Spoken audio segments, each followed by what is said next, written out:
చేసుకుందాం.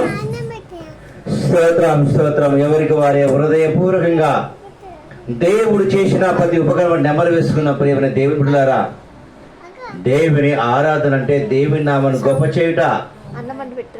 దేవుని ఆరాధించడం అంటే ఏదో మన కష్ట సుఖాలు కాదు, మన కష్ట సుఖాల గురించి మన కుటుంబం గురించి ప్రార్థన చేయడం కానే కాదు. ఆరాధన అంటే దేవుని ఆరాధించడం, దేవుని నామాన్ని గొప్ప చేయడం, దేవుని హృదయపూర్వకంగా ఆరాధించడం అన్నట్టు. అందుకనే పౌలు భక్తుడు ఈ విధంగా అంటున్నాడు, నేను ఆత్మలో ప్రార్థన చేతును, నా మనసుతో ప్రార్థన చేతును అంటున్నాడు. ఏంటంట? ఆత్మలో ప్రార్థన చేతును, నేను మనసుతో ప్రార్థన చేతును అంటున్నాడు. అంటే ప్రతి క్రైస్తవుడు కూడా అలాంటి అనుభవంలోకి రావాలి. ఇది దేవుని సమయం అని గుర్తించాలి. ఒక దినమునకు 24 గంటల సమయంలో దేవునికి కొంత సమయాన్ని ఇచ్చేవారిగా ఉండాలి. దేవునికి ప్రథమ స్థానం ఇచ్చేవారిగా ఉండాలి. మన ఉద్యోగాలకు సమయాన్ని ఇస్తుంటాం, మన అవసరాలకు సమయాన్ని ఇస్తుంటాం. అలాగే దేవుని కూడా కొంత సమయాన్ని మనం కేటాయించాలి. ప్రతిరోజు ఉదయం కొంత సమయాన్ని, మధ్యాహ్నం కొంత సమయాన్ని, సాయంకాల సమయంలో కొంత సమయాన్ని, అలాగే రాత్రి పడుకునే సమయంలో కూడా కొంత సమయాన్ని దేవునికి ఇచ్చేవారిగా ఉండాలి. హల్లెలూయా. దేవునికి ఎంత ఎక్కువిస్తే, దేవునికి ఎంత సమయాన్ని ఇస్తే నీ జీవితంలో అనేక ఆశ్చర్యమైన కార్యాలు జరుగుతాయి, అద్భుతాలు జరుగుతాయి. హల్లెలూయా. యుద్ధం యెహోవాదే. మనం యుద్ధం చేయాల్సిన అవసరం లేదు, మనం తీర్పు చెప్పాల్సిన అవసరం లేదు, మనం వాదించాల్సిన అవసరం లేదు, మనం దేని కూడా భయపడాల్సిన అవసరం లేదు, బాధపడాల్సిన అవసరం లేదు. అన్ని యెహోవా ఈరే, అన్ని చూసుకునే దేవుడు ఉన్నాడు, అన్ని చూస్తున్న దేవుడు ఉన్నాడు, అన్ని గమనిస్తూ ఉన్నాడు. ఆకాశం ఆయన దేవుణ్ణి, ఆకాశం దేవుడు అంట నరులందరినీ కన్నులారా తేరి చూస్తూ ఉంటాడంట. దేనికోసం? యెహోవా యందు భయభక్తి గల వారు కలరేమో అని దేవుడు ఆకాశం నుంచి కన్నులారా చూస్తూ ఉంటాడంట. ఈ సమయంలో మనము నా బిడ్డలు ఏం చేస్తున్నారని చెప్పేసి దేవుడు గమనిస్తూ ఉంటాడు. హల్లెలూయా. ఈ సమయంలో దేవుడు ఆకాశించి నా బిడ్డలు ఏం చేస్తున్నారు, నా బిడ్డలు ఏం చేస్తున్నారు, నన్ను ఆరాధన చేస్తున్నారా, నన్ను జ్ఞాపకం చేసుకుంటున్నారా, లేకపోతే వ్యర్థమైన దాంతో కాలక్షేపం చేస్తున్నారు చెప్పేసి దేవుడు అంట ఆకాశం నుంచి నరులందరినీ గమనిస్తూ ఉంటాడు, కనులారా తేరి చూస్తూ ఉంటాడంట. కనుక ప్రియమైన దేవుని బిడ్డలారా, దేవుని స్తుతించుడా మంచిది. అన్ని వేళ ప్రభుని ఆరాధించవచ్చు. మధ్యరాత్రి అయింది కదా, ఇప్పుడు కూడా ప్రభుని ఆరాధించవచ్చా అంటే ఆరాధించవచ్చు. అన్ని సమయాల్లో దేవుని ఆరాధించవచ్చు. కనుక ప్రియమైన దేవుని బిడ్డలారా, మరి మన జీవితంలో అన్నిటికీ సమయం ఉంటుంది, అన్నిటికీ సమయం ఉంటుంది. మన పనులు చేసుకోవడానికి సమయం ఉంటుంది, మన కార్యక్రమాలు అన్ని చూసుకునే సమయం ఉంటుంది. ఒక దేవుని ఆరాధించడానికి మాత్రమే సమయం ఉండదు. హల్లెలూయా. మరి దేవుణ్ణి అన్ని వేళ ఆరాధించవచ్చు అంటుండు. ఉన్న సమయానంతా నీ కోసమే ఖర్చు చేసుకుంటే ఎలా? ఎప్పుడు చూసినా సమయాన్ని మొత్తం నీకే ఖర్చు చేసుకుంటావు. నీకున్న సమయాన్ని బట్టి దేవుని లెక్కడుతాడు. దేవునికి ఇచ్చిన సమయాన్ని బట్టి, నీకున్న ధనాన్ని బట్టి దేవుడు లెక్క ఆడుతాడు, అడగడు నాకైతే తెలియదు. కానీ ఖచ్చితంగా మాత్రం నీకున్న దేవుడికి ఇచ్చిన సమయాన్ని బట్టి, దేవుడికి ఇచ్చిన ఆయుష్కాలను బట్టి ఖచ్చితంగా నేను లెక్క అడుగుతాడు. హల్లెలూయా. మరి మనుషులేమో మనకున్న ధనాన్ని బట్టి, డబ్బును బట్టి, ఆస్తిని బట్టి మనుషులు లెక్క అడిగితే దేవుడిని సమయాన్ని బట్టి లెక్క అడుగుతాడు. దేవుడికి ఇచ్చిన ఆయుష్కాలాన్ని, దేవుడికి ఇచ్చిన సమయాన్ని ఎంతవరకు సద్వినియోగం చేసుకుంటున్నావు, ఎంతవరకు ఉపయోగించుకుంటున్నావు? కనుక ప్రియమైన దేవుని బిడ్డలారా, దేవుని చేతి నుంచి ఏ మానవుడు తప్పించుకోలేడు. దేవుని చేతి నుంచి ఏ మనుషుడు తప్పించుకోలేడు. దేవుణ్ణి ఆరాధించవలసినగా ఆరాధిస్తున్నావా? దేవుని మాటకు లోపడుతున్నావా? లేదంటే దేవుని సన్నిధి నిర్లక్ష్యం చేసేవాడిగా ఉన్నావా? దేవుని వాక్యాన్ని నిర్లక్ష్యం చేసేవాడిగా ఉన్నావా? దేవుని మాటలు తృణీకరించేవాడిగా ఉన్నావా? ఒకసారి మనల్ని మనం ఆలోచింపజేసుకుంటే ఎంత బాగుంటుంది. ఎవరికి వారి హృదయపూర్వకంగా మన దేవుడు మనకిచ్చిన సమయాన్ని బట్టి దేవుడు లెక్కడతాడు. కాబట్టి ఎంత ఎక్కువ సమయం ప్రభుకిస్తే అంత దీవెన. హల్లెలూయా. నీవు నీ జీవితంలో ఎంత ఎక్కువ సమయం దేవునికి ఇస్తే అంత ఆశీర్వాదం. కనుక ప్రియమైన దేవుని బిడ్డలారా, మనకు ఒక ఆశ ఉండాలి. దేవుని ఆరాధించాలని, దేవుని సన్నిధిలో పాట పాడాలని, దేవుని సన్నిధిలో పరిచయం చేయాలని, ఆయన సన్నిధిలో పనికొచ్చే పాత్రగా నేను కూడా వాడబడాలని చెప్పేసి మనకు ఒక ఆశ ఉండాలి, తుష్టం ఉండాలండి. దావీదు భక్తుడు ఏమంటున్నాడు? నేను యెహోవా మందిరమును చూడవలనని నా ప్రాణం ఎంతో ఆశపడుతున్నది, అది సొమ్మసిల్లుతున్నది అంటున్నాడు. దేవుని మందిరాలు ఎప్పుడెప్పుడు చూసానా, దేవుని మందిరానికి ఎప్పుడెప్పుడు వెళ్ళాలా, దేవునితో సమయాన్ని ఎప్పుడెప్పుడు గడపాలని చెప్పేసి దావీదు హృదయం అంట ఎంతో ఆశపడుతున్నదంట, అది సొమ్మసిల్లుతున్నదంట. మరి నీకైనా నాకైనా దేవుని మందిరం దర్శించాలని, దేవుని మందిరం చూడాలని మన ప్రాణం ఎప్పుడైనా ఆశపడ్డదా, తృష్ణగొలుచున్నదా, మన ప్రాణం సొమ్మసిల్లుతున్నదా? లేదంటే ఈ ఒక వారం పోకపోతే ఏమవుతుంది, లేదంటే పాట పాడకపోతే ఏమవుతుంది, ఆరాధన చేయకపోతే ఏమవుతుంది అని దేవునికి ఇచ్చిన సమయాన్ని నిర్లక్ష్యం చేసేవాడిగా ఉన్నావా, నిర్లక్ష్యం చేసేదానిగా ఉన్నావా? ఒకసారి ఆలోచింపజేసుకుంటే ఎంత బాగుంటుంది. తృష్ణ ఉండాలి, దేవుని ఆరాధించాలని, దేవునితో మాట్లాడాలని, దేవుని సన్నిధిలో కనబడాలని ప్రతి మనిషిలో ఒక తృష్ణ ఉండాలి. హల్లెలూయా.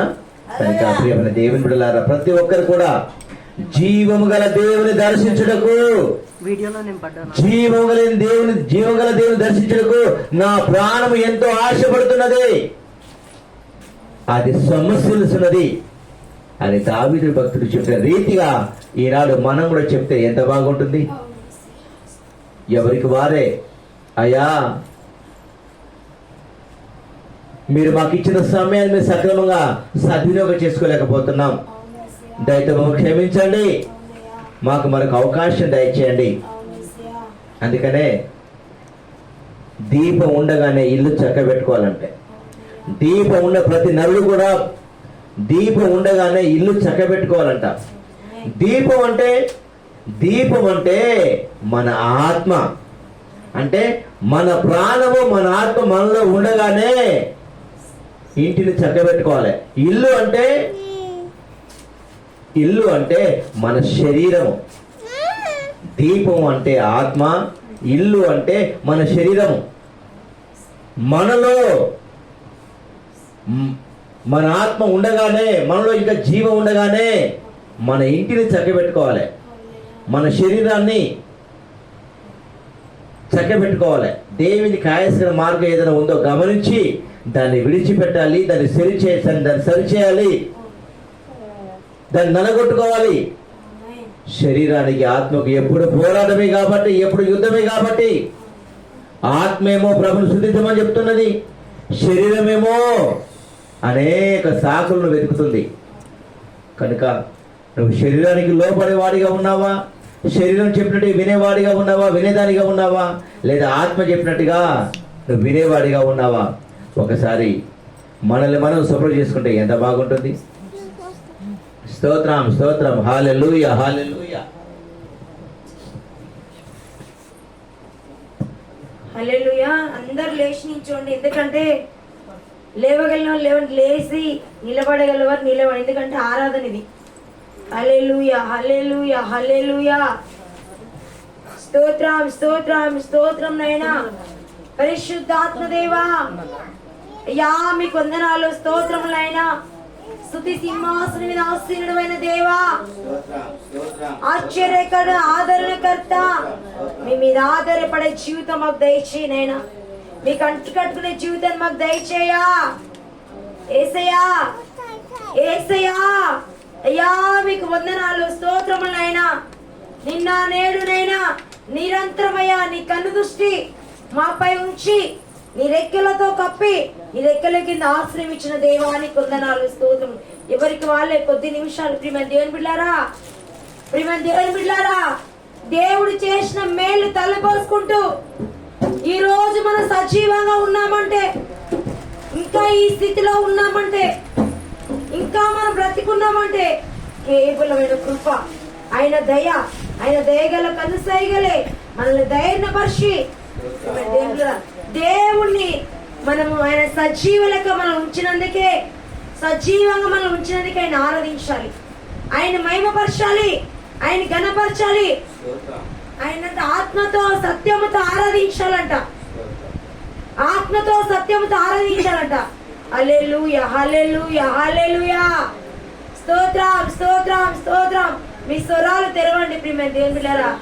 దేవునితో మాట్లాడకపోతే ఇంకెవరితో మాట్లాడతారు? మనుషులతో మాట్లాడని బాగా నోరు తెరుస్తారు కదా. ఎవరైనా ఒక మాట అంటే గట్టి గట్టిగా. మరి దేవుని చేసిన మేలు దేవుడు మన దగ్గర ఏది ఆశించట్లేడండి, నీ దీన హృదయాన్ని మాత్రమే దేవుడు అడుగుతున్నాడు. హల్లెలూయా. నీ దీన హృదయాన్ని ఒప్పుకున్నారు అందరం స్వరాలు తెరిచి, యేసయ్యా, యేసయ్యా, దావీదు కుమారుడా, మమ్మల్ని దాటిపోకునైనా నజరేతు వాడా, నీవు తప్ప ఈ లోకంలో మాకు ఎవరు లేరయ్యా, నీకు తప్ప మా హృదయంలో చోట ఎవరికి లేదు యేసయ్యా. ఎవరికి వాళ్ళే యేసయ్యతో మనం హృదయపూర్వకంగా మనం మాట్లాడదామా ప్రియమైన దేవుని బిడ్డలారా? ఇది మౌనంగా ఉండవలసిన సమయం కానే కాదు, మౌనంగా ఉండే సమయం కానే కాదు. హృదయపూర్వకంగా యేసయ్యా, యేసు రాజా, అయ్యా మీకు వందనాలు, స్తోత్రములైనా. ఏమి ఇవ్వగలమయ్యా, ఏమిచ్చి మీరు తీసుకోవాలనైనా? పరిశుద్ధాత్మదేవా, పరిశుద్ధాత్మదేవా, ఎవరికి వాళ్ళే మీ హృదయాన్ని పరీక్షించుకోండి, పరిశోధించుకోండి. హల్లెలూయా, హల్లెలూయా, హల్లెలూయా. యేసు రాజానికి వందనాలు, స్తోత్రములైనా. పరిశుద్ధాత్మదేవా, ప్రేమించేదా యేసు రాజా, నిన్నే ప్రేమించేదా, ప్రేమించేదా యేసు రాజా, నిన్నే ప్రేమించేదా, ప్రేమించేదా, ప్రేమించేదా, ప్రేమించేదా, ప్రేమించేదా, నా ప్రాణమున్నంత వరకు, ఈ మట్టిలో చేరే వరకు, ఆమేన్. నా ప్రాణమున్నంత వరకు, నీ మహిమలో చేరే వరకు. అందరు చప్పట్లు కొట్టాలని అందరు పాడాలి. ప్రేమించేదా యేసు రాజా, నిన్నే ప్రేమించేదా,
నిన్ను ఆరాధించేమే ధన్యులమయ్యా, నిన్ను ఆరాధించేమే ధన్యులమయ్యా.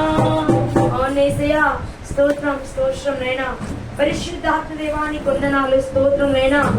ఆశ్చర్యకర ఆదరణకర్త మీకు వందనాలు, స్తోత్రం నైనా. స్తోత్రం స్తోత్రం స్తోత్రం స్తోత్రం నైనా.